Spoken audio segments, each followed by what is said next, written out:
বাংলাদেশের বিদেশে অবস্থিত মিশন, দূতাবাস এবং হাই কমিশনগুলো থেকে নাকি বর্তমান রাষ্ট্রপতি মোহাম্মদ শাহাবুদ্দিনের ছবি নামিয়ে ফেলার নির্দেশ দেওয়া হয়েছে। হ্যাঁ, ঠিকই শুনেছেন, রাষ্ট্রপতির ছবি। কিন্তু কেন?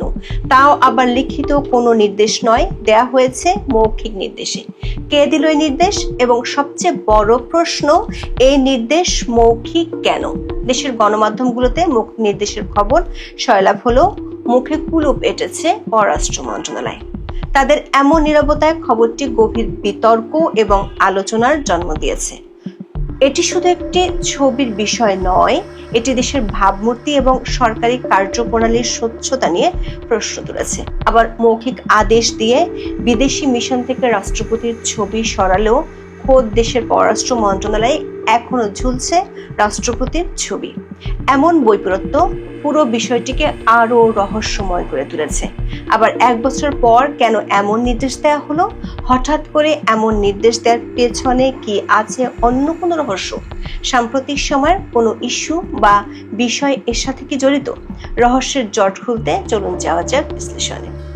বাংলাদেশের অনেকগুলো গণমাধ্যমের খবর হলো, বিদেশে বাংলাদেশের সব কূটনৈতিক মিশন, দূতাবাস, হাই কমিশন, কনসুলেট, কূটনীতিকদের অফিস ও বাসভবন থেকে রাষ্ট্রপতি মোহাম্মদ শাহাবুদ্দিনের ছবি সরানোর মৌখিক নির্দেশনা দিয়েছে পররাষ্ট্র মন্ত্রণালয়। দৈনিক সমকালের খবরে বলা হয়েছে, বিষয়টি নিশ্চিত করেছে পররাষ্ট্র মন্ত্রণালয়ের সূত্র। দৈনিক কালের কণ্ঠ সহ একাধিক গণমাধ্যমের খবর হলো, নির্দেশটি ছিল মৌখিক। চ্যানেল 24 এর খবরে বলা হয়েছে, বিষয়টি নিশ্চিত করে পররাষ্ট্র মন্ত্রণালয়ের সংশ্লিষ্ট সূত্র জানিয়েছে, এরই মধ্যে 70টি মিশন থেকে রাষ্ট্রপতির ছবি সরানো হয়েছে। বাকি মিশনগুলো থেকেও রাষ্ট্রপতির ছবি সরানোর নির্দেশ দেওয়া হয়েছে। আগে থেকে এই ছবি না রাখার কোনো নির্দেশনা ছিল না। দর্শক, সবগুলো গণমাধ্যমের খবরে একটি বিষয় নিশ্চিত, মৌখিক নির্দেশের মাধ্যমে হঠাৎ করে এমন কাজ করেছে পররাষ্ট্র মন্ত্রণালয়। এই খবরটিতে কিছু প্রশ্ন উঠে আসে। প্রথমত, বাংলাদেশের সরকারি মিশন, দূতাবাস ও হাই কমিশনে কার কার ছবি টাঙানোর নিয়ম আছে? দেশের সংবিধান, আইন, সরকারি রুলস অফ বিজনেস এবং ক্যাবিনেট ডিভিশনের আদেশ ও নির্দেশে এ নিয়ে কি বলা আছে?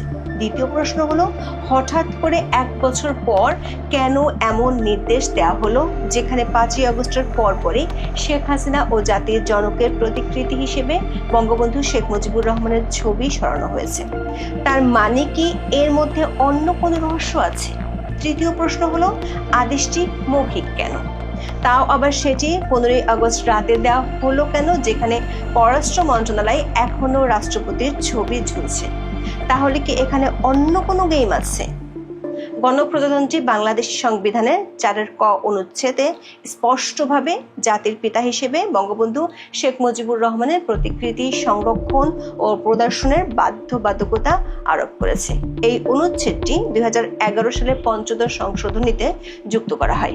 এই বাধ্যবাধকতা বিভিন্ন সরকারি ও আধা সরকারি কার্যালয়, স্বায়ত্তশাসিত প্রতিষ্ঠান, সংবিধিবদ্ধ সরকারি কর্তৃপক্ষ, সরকারি ও বেসরকারি শিক্ষা প্রতিষ্ঠান এবং বিশেষভাবে বিদেশে অবস্থিত বাংলাদেশের দূতাবাস ও মিশন সমূহের জন্য প্রযোজ্য।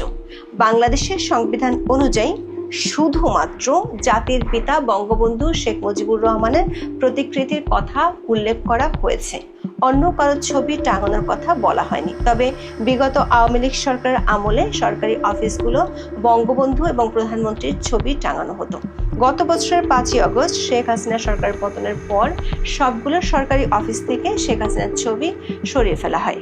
সাংবিধানিক বাধ্যবাধকতা থাকায় প্রথম দিকে সরকারি উপদেষ্টা থেকে শুরু করে সবখানে বঙ্গবন্ধুর ছবি ছিল, কিন্তু সরকারি মব বাহিনীর নজরে বিষয়টি আসলে সবখান থেকে কোনো ধরনের ঘোষণা ছাড়াই বঙ্গবন্ধুর ছবি সরিয়ে ফেলা হয়।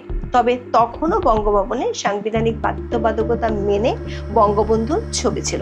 গত বছরের 11ই নভেম্বর মাহফুজ আলম উপদেষ্টা হিসেবে শপথ নিতে গিয়েছিলেন বঙ্গভবনে। সেখানে তিনি শপথ নেওয়ার পরপরই বঙ্গভবনের দরবার হল থেকে বঙ্গবন্ধুর ছবি সরিয়ে ফেলে বিতর্কের জন্ম দেন। এরপর থেকে মোটামুটি সব সরকারি দপ্তর থেকে বঙ্গবন্ধুর ছবি নামিয়ে ফেলা হয়। সরকারের একাধিক সূত্র বলছে, বিদেশে বাংলাদেশি দূতাবাস, মিশন ও হাই কমিশনগুলোতে রাষ্ট্রপতির ছবি রাখা এক ধরনের প্রেসিডেন্স বা নর্মসে পরিণত হয়েছে। এটিকে একটি শিষ্টাচারমূলক নিয়ম হিসেবে দেখা হয়। যদিও রুলস অফ বিজনেসে এ নিয়ে সরাসরি কোনো বিধান নেই। রুলস অফ বিজনেস হলো মৌলিক প্রশাসনিক দলিল, যা সংবিধানের 55(6) অনুচ্ছেদ অনুযায়ী রাষ্ট্রপতির ক্ষমতা বলে গণিত হয়। এই বিধানগুলোর মাধ্যমে সরকারি কাজ পরিচালিত হয়। পররাষ্ট্র মন্ত্রণালয়ের কর্মকর্তারা বলছেন, ছবি টাঙানোর বিষয়টি সুনির্দিষ্ট সরকারি আদেশ বা লিখিত সার্কুলার থেকে আসে। দৈনিক প্রথম আলোর খবরে বলা হয়েছে, এই মুহূর্তে সারা বিশ্বে বাংলাদেশের 82টি মিশন ও উপমিশন রয়েছে। এর মধ্যে 65টির বেশি মিশন ও উপমিশন থেকে রাষ্ট্রপতি মোহাম্মদ শাহাবুদ্দিনের ছবি সরিয়ে ফেলা হয়েছে। ওয়াশিংটন, দিল্লি, বেজিং সহ বেশিরভাগ মিশন থেকে রাষ্ট্রপতি শাহাবুদ্দিনের ছবি সরিয়ে নেওয়া হয়েছে। গত বছরের 5ই আগস্টের পরপরই এসব ছবি সরানো হয়। ইউরোপ, আমেরিকা অঞ্চলে কর্মরত কয়েকজন রাষ্ট্রদূতের সঙ্গে কথা বলে জানা গেছে, বিদেশে বাংলাদেশের যে মিশনগুলো রয়েছে সেখান থেকে আগেই সরানো হয়েছে রাষ্ট্রপতির ছবি। তবে এ ছবি রাখা না রাখার কোনো নির্দেশনা ছিল না বলে জানান তারা। দৈনিক কালের কণ্ঠ এবং এনটিভির খবরে বলা হয়েছে, অধিকাংশ মিশন কয়েক মাস আগে থেকে একই জিরো পোর্ট্রেট নীতি অনুসরণ করেছে। তাহলে প্রশ্ন হলো, হঠাৎ করে গত 15 আগস্টে কেন এমন নির্দেশ দেওয়া হলো, তাও আবার মৌখিক নির্দেশ দেওয়া হলো? প্রথম আলো সহ একাধিক সংবাদ মাধ্যমের খবরে বলা হয়েছে, 15 আগস্ট পররাষ্ট্র মন্ত্রণালয় থেকে বেশ কয়েকটি মিশনে টেলিফোনে রাষ্ট্রপতির ছবি সরানোর এই নির্দেশ দেওয়া হয়েছে। 15 আগস্ট মন্ত্রণালয়ের জ্যেষ্ঠ একজন কর্মকর্তা বিশ্বের বিভিন্ন অঞ্চলে কর্মরত কয়েকজন রাষ্ট্রদূত ও হাই কমিশনারকে ফোন করেন। ঢাকা থেকে বিদেশে বাংলাদেশের নির্ধারিত কয়েকজন কূটনীতিককে নিজেদের মিশন থেকে রাষ্ট্রপতির ছবি সরিয়ে নিতে ফোনে নির্দেশনা দেওয়া হয়।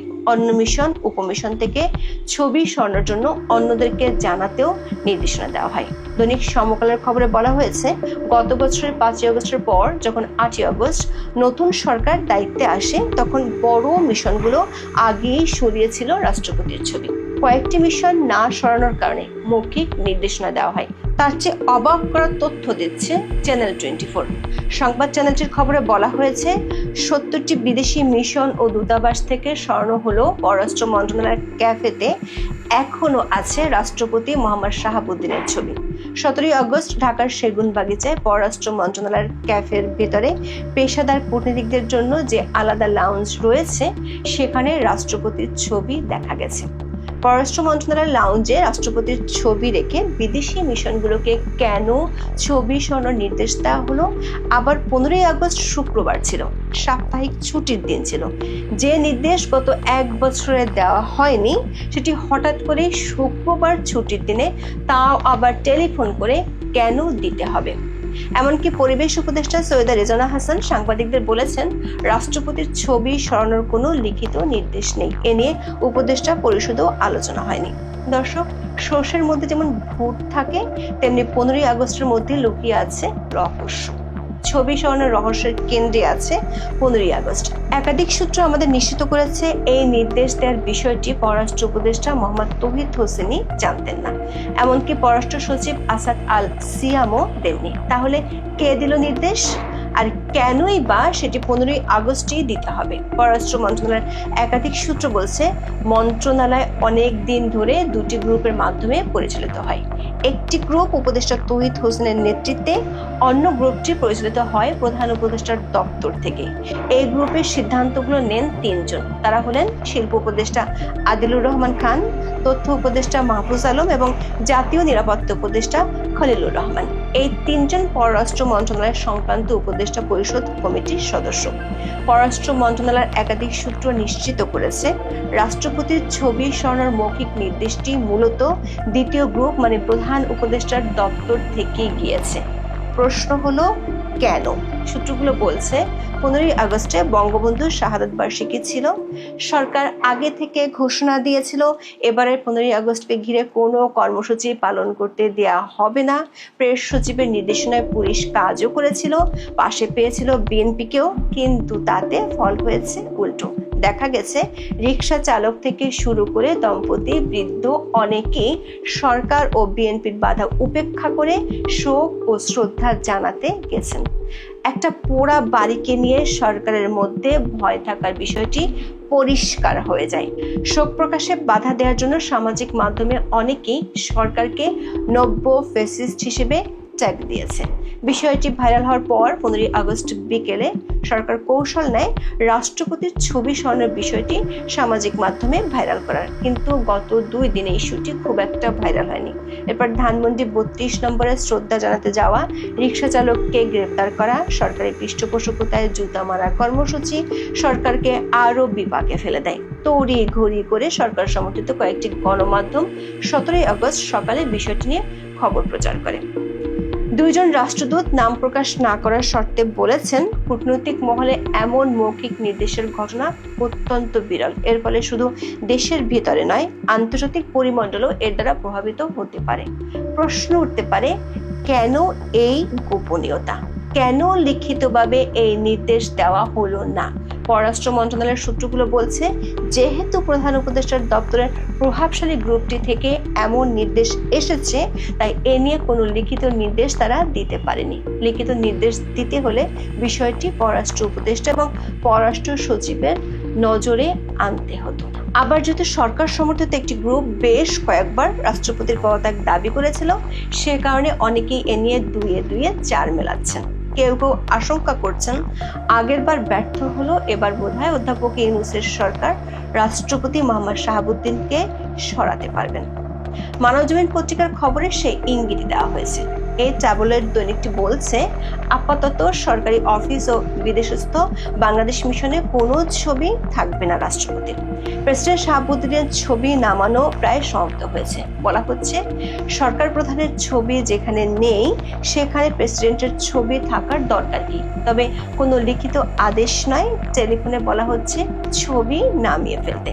সর্বশেষ 15 আগস্ট লন্ডনস্থ বাংলাদেশ হাই কমিশন থেকে প্রেসিডেন্টের ছবি নামানো হয়েছে। অনেক পর্যবেক্ষক